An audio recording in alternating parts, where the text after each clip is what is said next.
जानू ना तुहरे प्यार में दिलावा दीवाना हो गइल। अरे कि अब से वो हर गए लगता है से तुहरे अखिया के काजवावा मारे ला जान हो।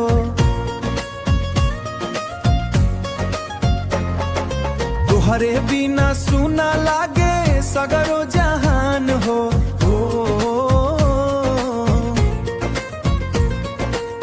दिनवा कटेला ना रतिया सतावे तोहरे यादिया दिलावा में आग लगावे।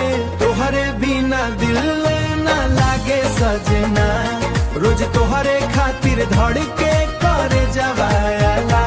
आजा बाहों में भर लाए राजा तू ही बाड़ू हमर सपना रुआन ररुबा।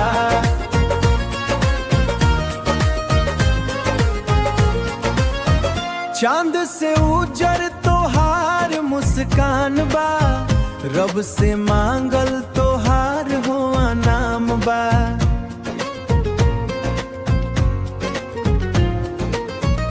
सांस सांस में बसल बा तू अब त जिंदगी के अरमान तू।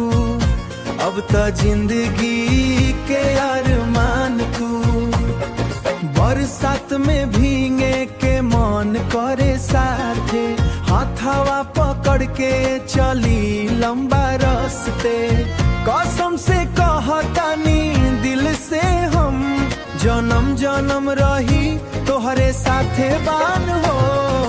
तोहरे बिना दिल ना लागे सजना तू ही हमर प्यार तू ही सपना।